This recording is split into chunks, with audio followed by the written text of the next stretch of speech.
molded his own Guys, culture we here. have a little bit of breaking news Oh, here. we do. Yeah. Okay. Dun, dun, dun, dun. The Seahawks have fired offensive coordinator Ryan Grubb, Oh. per Adam Schefter. Well, that is big breaking news, and that will change our conversation here for the next few minutes significantly. Yeah, there it is. I see it. Seahawks fire offensive coordinator Ryan Grubb after one season, according to Adam Schefter. Obviously, that's a conversation we can have with Mike McDonald when he comes and joins us in 30 minutes. Well, Brock, why? Yeah. As I said in Blue 88, heard rumblings about this in Birmingham, and don't mess with Birmingham, man. When those football people start to hear some things, it can come to fruition. Why? I think the biggest word that comes to my mind is identity. What are you? What are you? And I think when we look at a lot of these playoff teams, as hard as this league is, Salk, as much turnover as there is in this league at the head coaching position, the coordinating position, and Brady hit on this last week. We're talking about Ben Johnson. You know that Ben Johnson's the longest tenured offensive coordinator in the NFL? He came in with Dan just a couple years ago. And when you're an OC, you either get elevated to a head coaching job or this happens. You get fired. And it happens all over the league. It happened in season in a bunch of different spots this year. It's really hard to do.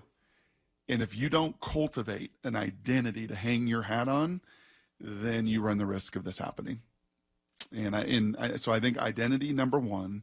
I think number two as well, a lifer in the college game dealing with grown professional men is a big step, a bigger step than Mike McDonald had to take. Mike McDonald been in this business. He's been on the NFL side. He stepped away for a year and did the college side. But he knows how to relate, how to communicate, personality-wise, how to love and get the most out of these dudes. Ryan Grubb can be a gruff guy. He can be a hard personality. He can be a tough sucker because he is self-made by the bootstraps from the very bottom of the profession all the way up to nearly the very top of it.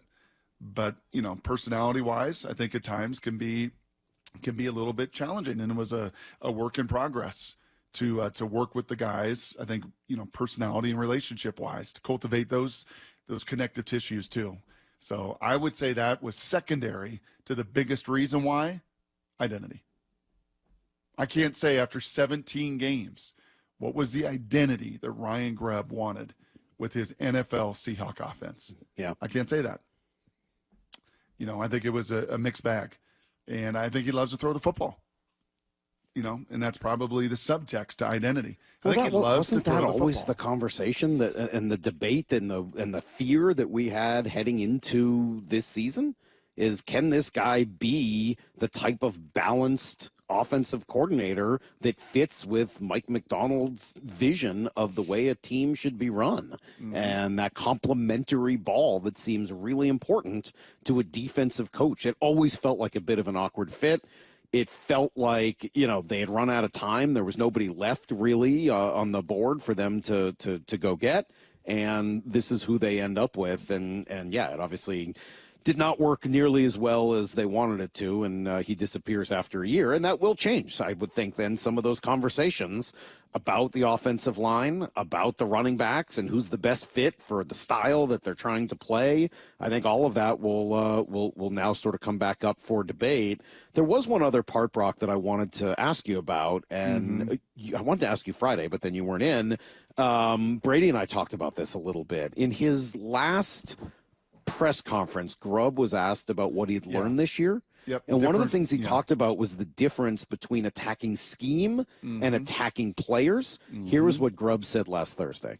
I would say the biggest thing is just understanding some of the things that you got to do to tailor your system to your guys, and which we've always been able to do really well. And so I think continue to grow that process and, be able to attack different defenses and, defensive families the right way. And I think that's been probably as big of a process as anything, is just understanding that part of it, is that, there's different families defensively that show up in the NFL, and schematically where their things come from and how to attack those things. I think, Mike does a great job of talking those things through, attacking scheme and structure, not just people, and certainly if there's people that we can attack, we want to go after them too, but understanding, why are we doing things? And I think offensively, those are some things that we've had some really, really high moments this season and obviously some low moments with that too. So a couple of things in there. First of all, what does that say to you? Attacking scheme, not personnel. Yeah, it's a difference in the NFL and college game. Right. College game, you got a lot of weak species that you can go attack.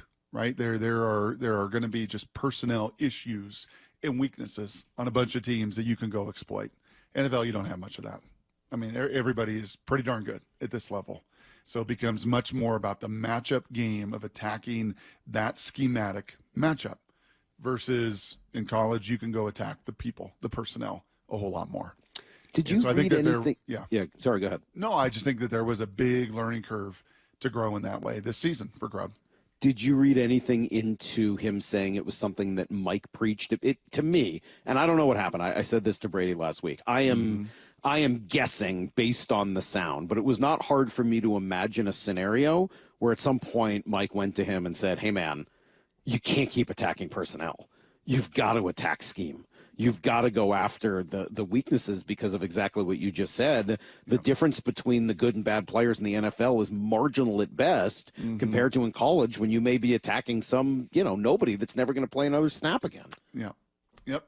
And then I think ultimately as well, just that run game, as hard as it is, two things, right? As hard as it is to run the ball in the NFL, number one, and number two, as hard as it is on these offensive lines in this league, right, to try to minimize their mismatches. Well, there you have it. Breaking news just a few minutes ago, according to Adam Schefter and many others, the Seahawks, according to sources, have parted ways, firing Ryan Grubb as their offensive coordinator.